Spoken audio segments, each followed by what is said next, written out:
Hi, I'm Keela Smith-Peters.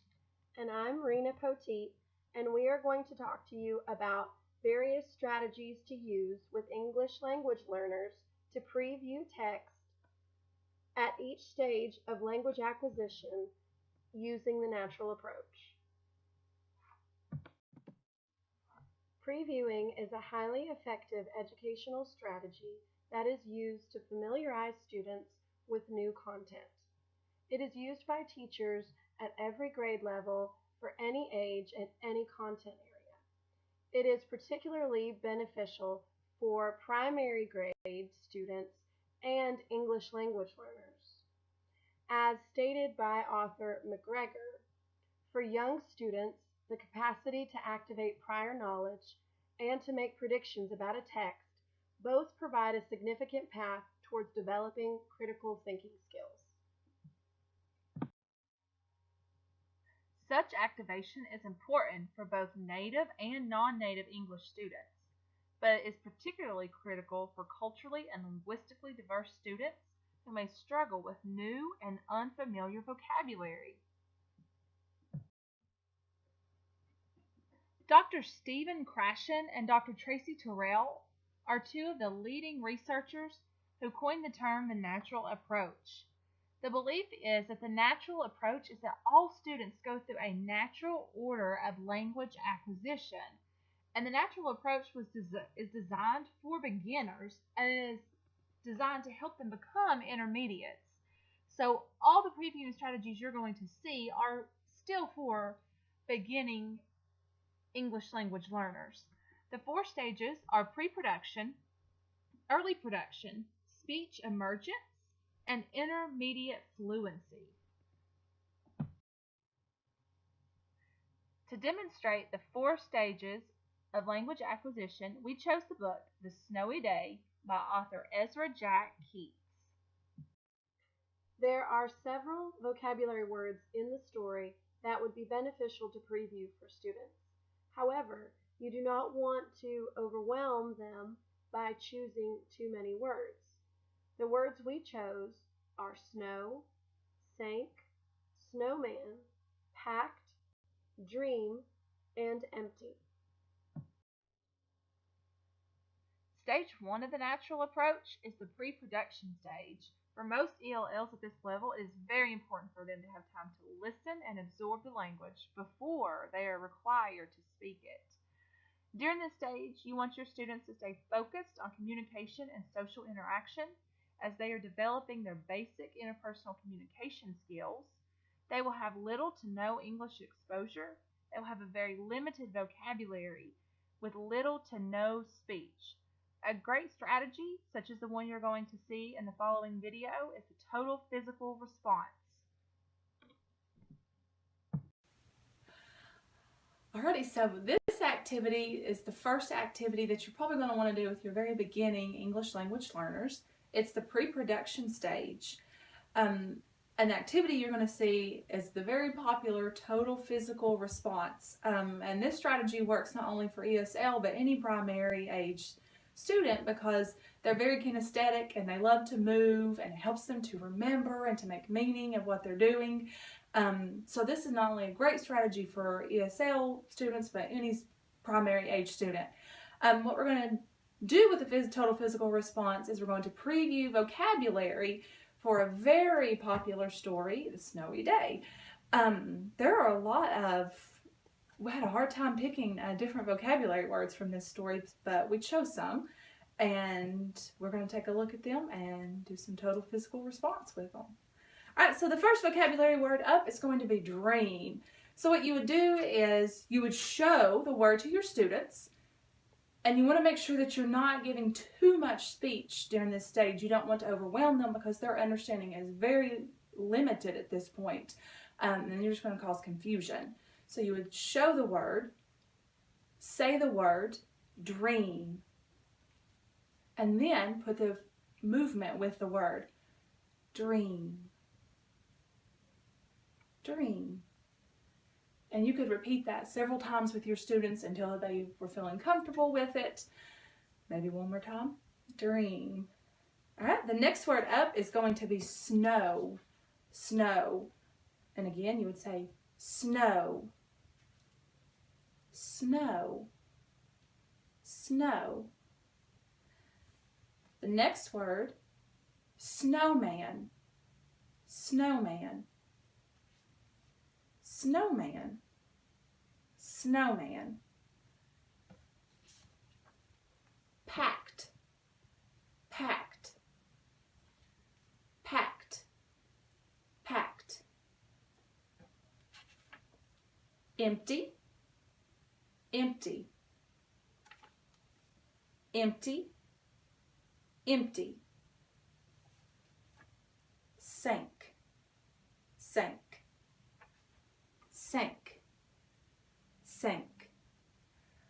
And again, you would do this with your students as many times as they want to do it, because I'm sure that they'll enjoy it. But at the same time during the stage, make sure that you don't necessarily require them to say the words over and over, because again, they're going to be very shy and timid at this stage, and it's just kind of to help promote that.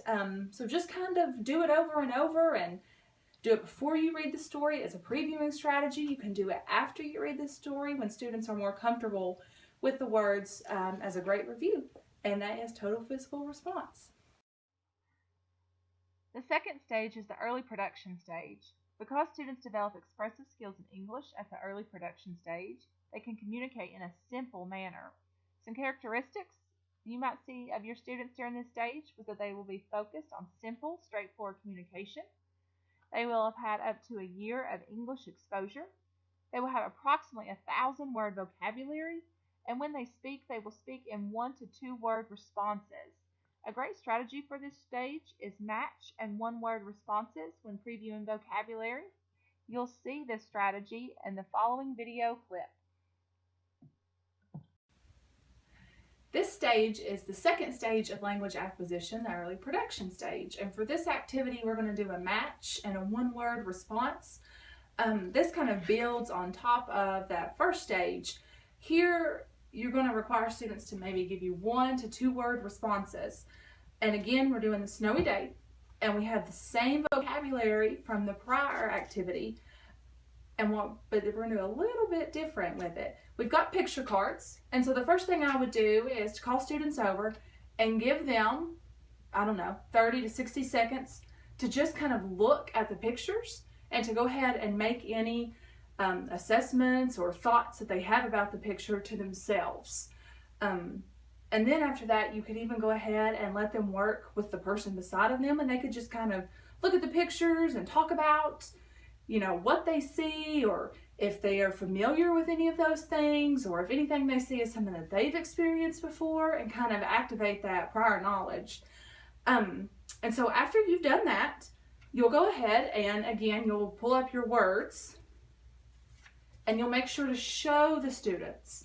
You'll say the word sank, sank. After you've said the word, students will be looking at all the different picture cards. Have students find the picture card in their brains. Ask them not to share the answer out loud. Again, give wait time, appropriate wait time for all the students who are sitting there with you to kind of have an equal chance to find what card they believe to be sank. So once everyone has found sank, you can ask the students to repeat the word with you. Sank, sank. And then you can ask students, what do you think sank means? And again, you would only want to have 1 or 2 word responses. So you'll find sank, and you'll match the picture with the word card. If students don't know, if they don't have any idea what sank means, that's a great opportunity for you to take a look at the picture, describe what's happening in the picture. The man's feet sank into the snow as he walked through the snow. So his feet were so heavy that they just fell into the snow. And again, you don't want to say too many words at this stage. Kind of direct them towards the picture, and you can even go back to the total physical response. Sank. His feet sank into the snow. All right, and then we'll just keep going with empty. Empty. Give students a minute. Let them find what they think would be empty. If they don't have any idea what empty would be, go ahead, point them to empty. This is empty. His pockets are empty. You could even have students say empty pockets. Empty pockets. Packed. Packed. All right, students are looking. Here we go. Pack the snowball, or I packed the snowball. Again, very short responses. I packed the snowball. Snowman, snowman. All right, and then you'll match. Snow, snow. And again, if students aren't really sure of the meaning, go back to the total physical response. You can always pull that strategy out during any stage. It's perfect. And finally, dream, dream. She dreamed about a cat. Dream, dream. Alrighty, and this is previewing vocabulary by using a matching strategy and very short 1 to 2 word responses. Stage 3 of the natural approach is speech emergence.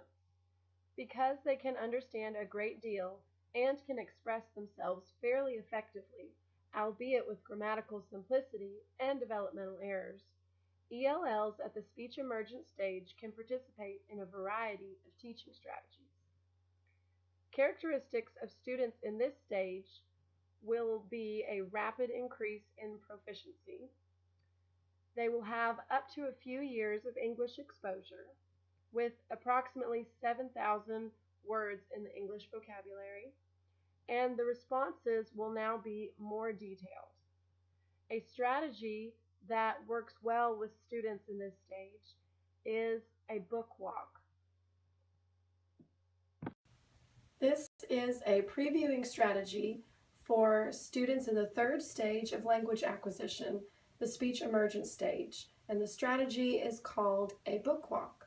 And basically, you're allowing students to preview the text by looking at the title, the cover, and depending on their age and their level, you will look at the different pages.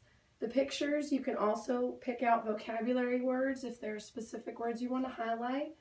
And you walk through the book from front to back with students, asking questions and probing ideas, asking them to preview and make predictions about the text. For example, starting with the cover, you might say, the title of this book is The Snowy Day. What do you think this book will be about? You could also ask if students know what this is in the background, what these hills might be. Moving through, you could pick a particular picture and ask, what do you think the boy is doing? Where do you think he is? What might he be looking at outside of his window? And you don't have to look at every single page, but ahead of time you could pinpoint a few that you think are relevant to what your aim is for the story. And once students get to the end, they will have a good idea of what's coming in the text. If you're thinking of older learners, more first or second grade, you could have them write down ideas and then afterwards come back to those ideas and see if their predictions were correct. The fourth and final stage of the natural approach is intermediate fluency. Students can answer complex questions that require them to synthesize and evaluate information because they possess adequate academic language proficiency to do so in English. Characteristics of students in this stage are that they will have strong command of BICS, 3 to 4 years of English exposure, with an English vocabulary of approximately 12,000 words. Their responses in this stage will be much more detailed, and they are beginning to develop cognitive academic language proficiency throughout this stage. An effective strategy for students is visual vocabulary, which will be demonstrated in the following video clip. This previewing strategy is for students in the 4th stage of language acquisition, intermediate fluency, and the title of this strategy is visual vocabulary. What you do is ahead of time, the teacher looks through the text, Snowy Day, and chooses words that students might need to consider ahead of time. Now, this can be a range of words depending on students' level and their knowledge of sight words and knowledge of the content. For this particular story, the words may not be very complex, but they could have different meanings depending on the context.